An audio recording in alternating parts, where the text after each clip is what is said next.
You always have to wonder, how do you always get things wrong?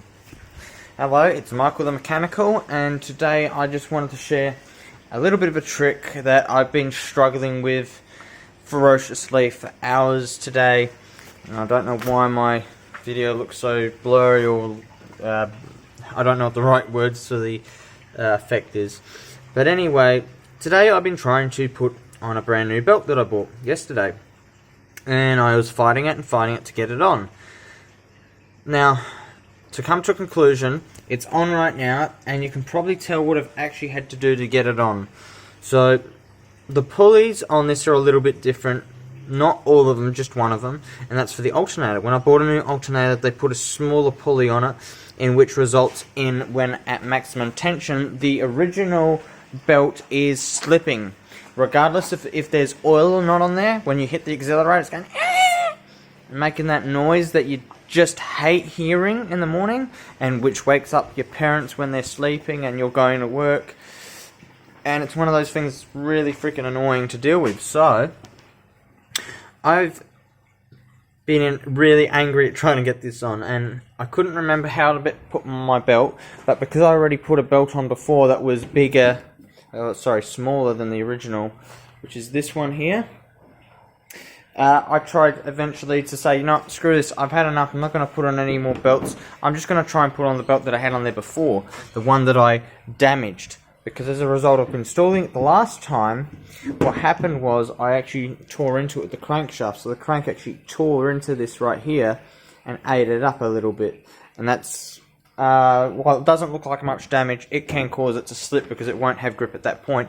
And if the belt decides to not grip at that point and just stay in that point where it doesn't grip, what will happen is the belt just won't bite, and then you will lose your charging system and you'll lose your water pump. And if you lose the water pump, this engine will destroy itself from thermal damage, like where everything expands to a point where it seizes up, and you don't want to seize your engine up. So I tried to put that belt on, and when I did, I realized this belt doesn't fit either. It's a similar scenario. So I decided to think about it for a moment.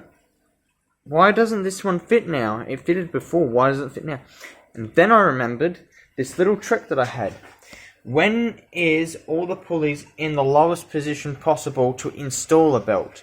And that is when this pulley is off. You install it on the bottom of the two pulleys, you take this pulley off, so take all the bolts out of that, then you install the belt onto this pulley, lift it up and onto this shaft, and once it's on that shaft, the grip there is enough that you can now install the rest, and it should be fine, and you can tension the belt. I actually can't put the alternator to its limit because it's about this much away from its limit, but physically speaking, there is no more limit. It's already at the physical limit.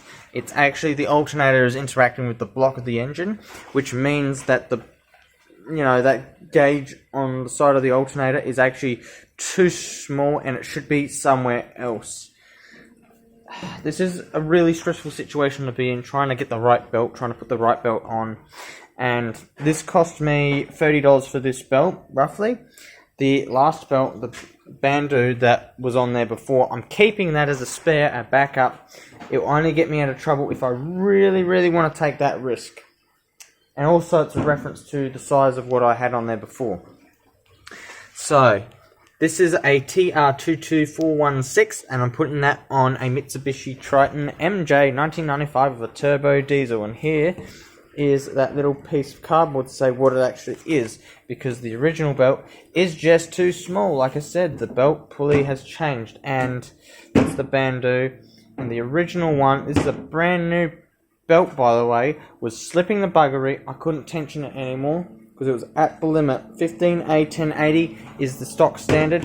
I'm actually going to try to interact with some shops and let them know that they should also incorporate maybe getting this part number onto the list, and having some and maybe even contacting some people about, hey, this is how this has to be installed. There has to be details on how to install this. They can't just install it and it's all good. they have to install it in a certain physical way, which it won't fit any other way. And people will be like, it doesn't fit, it's too tight. And then there'll be, with another belt, oh, it's too loose. That's only if you end up in this situation. You actually have to take off the top pulley, put the belt on that pulley, then lift the whole pulley up, unbolted, and then you bolt it all together again, making sure not to forget your power steering pump. So I hope that was a very helpful video for some people today. They learned a little bit of a trick on what to do when you can't get a belt on the pulleys and you need a smaller belt. Honestly, you'll always come across a situation where you're going to get angry, so angry and frustrated that you're going to hate yourself, you're going to hate the job. This is a 15A 1055. That is actually what the belt says. If I can rotate this enough, I'll actually be able to physically show you the number on the side of the belt. And you can actually see 15A 1055. And that's all you need to know about that belt. That is what's on the Mitsubishi Triton diesel, because you can't get a smaller pulley. In fact, here is the sizes of the pulleys to just give you an idea of how much the pulley can change by and throw your tension all out of whack. So we've got the right pulley, which is 83.4, and we've lost 1.2 millimeters on the diameter, and that's all it took to make the belt squeal. So check your new pulley against your old pulley, and if it increases in size, you may be okay with the current belt, the original belt, or you may need a bigger belt. You're going to have to check with your original belts and see how they go, and if they squeal, you probably need a smaller belt. And if you can't get that belt on, you've got to do it in a different style. You can't just throw the belt over this way and then it's all good. You have to do it the long way. And actually, the trick to getting a belt on quickly, if you got the original setup and you don't need, a new smaller belt, bigger belt, is you can actually go with the big belt over the whole fan. So if you need an alternator belt, it fits over the whole fan, and you just put it around the top, go to the bottom with the belt, go down, and goes straight on. You also have to move the power steering pump belt out of the way, but to replace the power steering pump belt, you have to actually remove this assembly. So, in a way, the long way is actually the right way to do it. Just, you have to do things in a really weird way that you have to learn as you go.